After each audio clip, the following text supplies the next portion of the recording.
ating panalangin. Iyuko ang ulo, ipikit ang mga mata at damhin ang presensya ng Panginoon. Sa ngalan ng Ama, ng Anak, ng Espiritu Santo. Amen. Panginoon, salamat po sa mga biyayang ibinigay niyo sa amin. Salamat sa araw na ito, gabayan mo po kami, bigyan ng talino at pag-unawa upang maunawaan ang aming mga aralin ngayong araw. Naway maging masaya at makabuluhan ang aming klase. Amen. Sa ngalan ng Ama, ng Anak, ng Espiritu Santo. Amen. Magandang umaga mga bata! Magandang umaga po, Guro. Kamusta kayo? Okay lang po. Mabuti naman kung ganon. Inaanyayahan ko ang lahat na manatiling nakatayo para sa ating pampasigla. Alam niyo ba ang kantang, kung ikaw ay masaya, tumawa ka? Opo! Magaling kung ganon. Sabay-sabay natin itong awitin.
Magaling mga bata! Bago kayo umupo, pagkipulot muna ng mga basura sa ilalim ng inyong upuan sa loob ng 5 segundo. 1, 2, 3, 4, 5. Maaari na kayong umupo. Mga bata, mayroon bang liban sa araw na ito? Wala po. Magaling kung ganon. Bigyan ninyo ang inyong mga sarili ng 5 palakpak.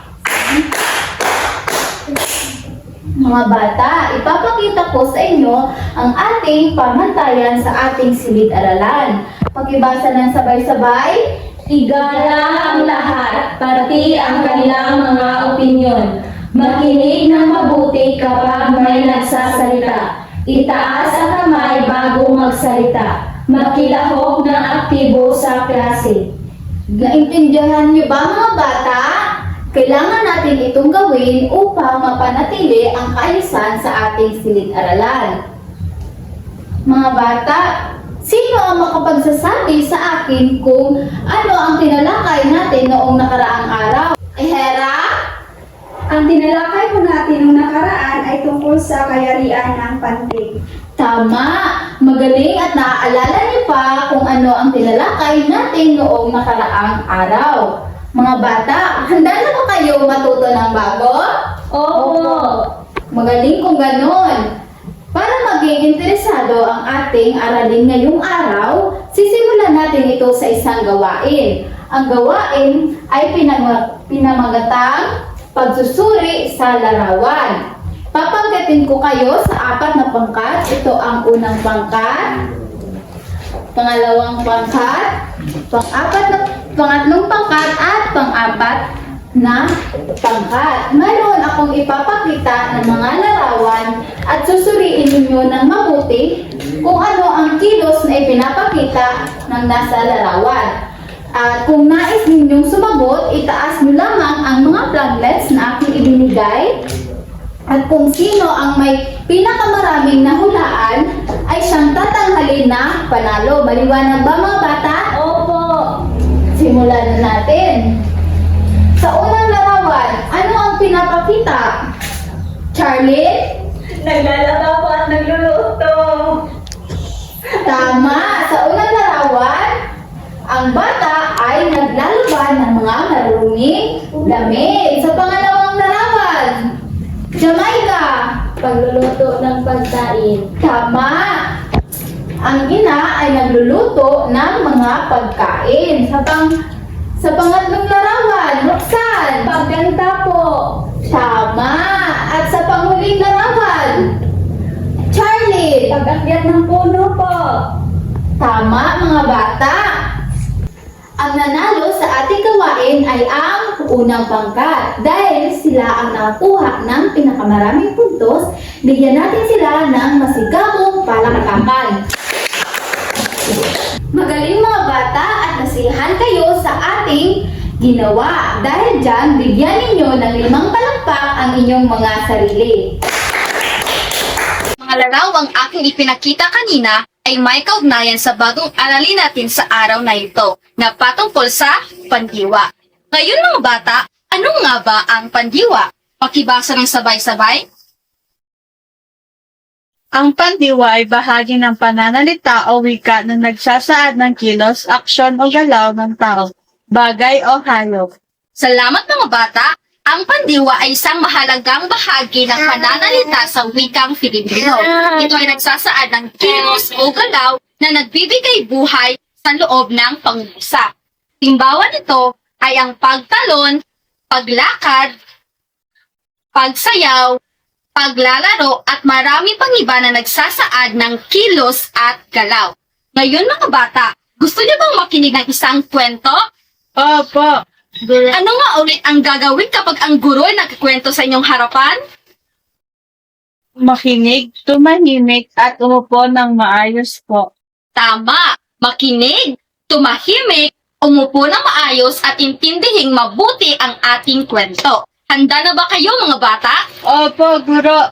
Magaling! Ang kwentong aking ibabahagi sa araw na ito ay pinamagatang Ang Batang Masipag. Si Tina ay isang batang masipag. Sa bahay nila ay lagi mo siyang makikitang may ginagawa. Siya ay nagwawalis ng sahig, nagdidilig ng halaman at nagpupunas ng alikabok sa silya. Pagkatapos ng kanyang gawain ay hindi niya nalilimutang mag-aral. Nagbabasa siya ng mga kwento, nagsusulat ng pangalan at kung minsan ay gumuguhit at nagkukulay. Kay sipag talaga ni Tina. Tuwang-tuwa tuloy ang kanyang ina't ama sa kanya. Naiintindihan niyo ba ang ating kwento mga bata? Opo, guro. Ngayon ay may mga katanungan ako sa inyo patungkol sa ating kwento. Handa na ba kayo? Opo. Unang tanong, sino ang batang masipag sa ating kwento? Ikaw, Iha. Si Tina po. Tama! Si Tina ang batang masipag. Pangalawang tanong, ano-ano ang ginawa ni Tina sa kanilang bahay? Ikaw, Iha. Siya po ay nagwawalis ng sahig, nagdidilig ng halaman, nagpupunas ng alikabok sa silya. Tama! Ano bang ginawa ni Tina? Ikaw naman, Iha. Nag-aral din siya, nagbabasa ng mga kwento, nagsusulat ng pangalan at binubuhin at may sutunin. Galing! Tama lahat ang ninyong mga sagot. Lahat ng sinabi niyo ay ginagawa ni Tina. Siya ay nagwawalis, nagpupunas ng alikabok, at maging nag-aaral. Yun mga bata, naiintindihan niyo ba ang ating kwento? Opo, guro. Ang lahat ng ginawa ni Tina ay maituturing na halimbawa ng pandiwa sapagkat ito ay nagsasaad ng kilos at galaw. Maliwanag ba mga bata? Opo. Mabuti naman kung ganon. Ngayon mga bata, upang mas lalo ninyong maunawaan kung ano ang pandiwa, magkakaroon ulit tayo ng pangkatang gawain. Ito pa rin ang unang pangkat, pangalawa, pangatlo at pang-apat na pangkat. Ang gagawin lamang ninyo mga bata ay magbigay lamang kayo ng 5 halimbawa ng pandiwa, isulat ito sa manila paper at ipaskil sa pisara pagkatapos. Naiintindihan niyo ba mga bata?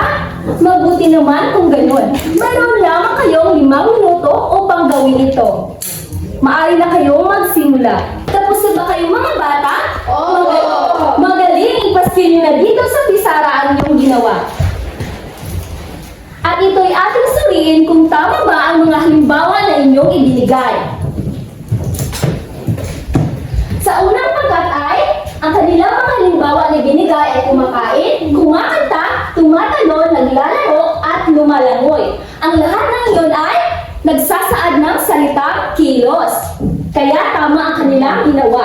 Sa pangalawang pangkat naman, ang kanilang halimbawa na ibinigay ay sumakay, nagsulat, tumakbo, gumuhit, at naglaba. Kaya, ang kanilang mga halimbawa na ibinigay ay tama dahil lahat ng iyon ay nagsasaad ng kilos.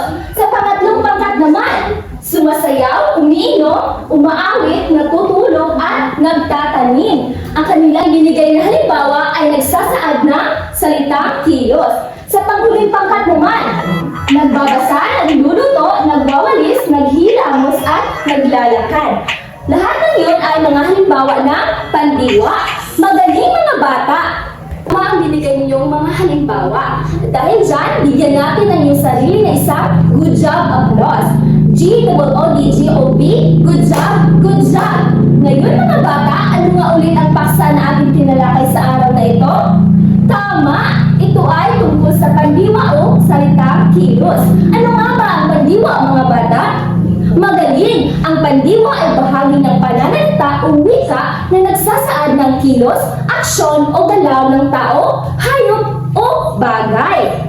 Sino naman ang makapagbibigay sa akin ng mga halimbawa ng pandiwa? O ikaw, Grace? Pagsisipilyo, pagwawalis, pagpapakain ng mga alagang hayop at pagsulat po. Tama, napakagaling na inyong sagot, Grace. Ang pagsisipilyo, pagsusulat, pagbabasa, at pagpapakain ng mga hayop ay mga halimbawa ng pandiwa. Dahil lahat ng yun ay nagsasaad ng kilos. Sa panghuling katanungan naman mga bata, bakit kaya mahalaga ang pandiwa? O ikaw, Charlene? Mahalaga ang pandiwa dahil ito ang nagsasabi ng kilos o galaw sa isang pangungusap po. Tama, napakahusay na yung sagot, Charlene. Mahalaga ang pandiwa dahil ito ang nagbibigay buhay sa bawat pangungusap. Sa tulong din ito, nalalaman natin kung ano ang ginagawa ng tao, bagay o hayop. Halimbawa sa pangungusap na, si Ana ay tumakbo. Ang salitang tumakbo ay nagsasaad o nagpapakita ng kilos ni Ana. Naiintindihan niyo ba mga bata? Wala na ba kayong mga katanungan patungkol sa ating naging paksa sa araw na ito? Wala na po. Magaling! Batid ko ay may kaalaman na kayo patungkol sa pandiwa. Dahil dyan, magkakaroon tayo ng maikling pagsusulit. Ngayon, kumuha ng isang kapirasong papel at sagutan ang sumusunod na mga katanungan. Sagutan lamang ito sa loob ng 5 minuto. Panuto. Tukuyin ang mga larawan. Bigyan ito ng check kung ito ay nagpapakita ng kilos at X naman kung hindi. Maliwanag ba mga bata? Maaari na kayong magsimula. Tapos na ba kayo mga bata? Kung gayon, ating alamin kung tama ba ang inyong naging mga kasagutan. Sa unang bilang, ito ba ay nagpapakita ng kilos o hindi? Nagpapakita po. Tama mga bata. Sa unang bilang, ito ay nagpapakita ng kilos dahil ang bata ay nagbabasa. At ano naman kaya sa pangalawang bilang? Wala po. Tama. Sa pangalawang bilang ay hindi nagpapakita ng kilos dahil ito ay isang bahay. At ano naman kaya sa pangatlong bilang? Nagpapakita po ng kilos. Tama mga bata. Sa pangatlong bilang, ito ay nagpapakita ng kilos dahil nakikita niyo na ang tao ay naliligo. At ano naman kaya sa panghuling bilang? Hindi po. Hindi po. Tama mga bata. Sa panghuling bilang ay hindi nagpapakita ng kilos dahil ito ay isang upuan. Dahil ang upuan ay isang kagamitan. Ngayon mga bata, sino sa inyo ang nakakuha ng 4 na puntos? Kami po. Kami po. Napakagaling mga bata dahil lahat kayo ay nakakuha ng perfectong score. Dahil dyan, bigyan ninyo ang inyong mga sarili ng masigabong palakpakan. Pero bago tayo umuwi, ay kunin niyo muna ang inyong mga kwaderno at isulat ang inyong takdang aralin. Panuto. Magbigay ng 5 halimbawa ng pandiwa at gamitin ito sa pangungusap. Naiintindihan niyo ba ang iyong takdang aralin mga bata? Opo. Mabuti naman kung ganon. Tapos na ba kayo mga bata? Opo. Kung gayon, dito na nagtatapos ang ating aralin sa araw na ito. Paalam mga bata. Paalam po, Guro.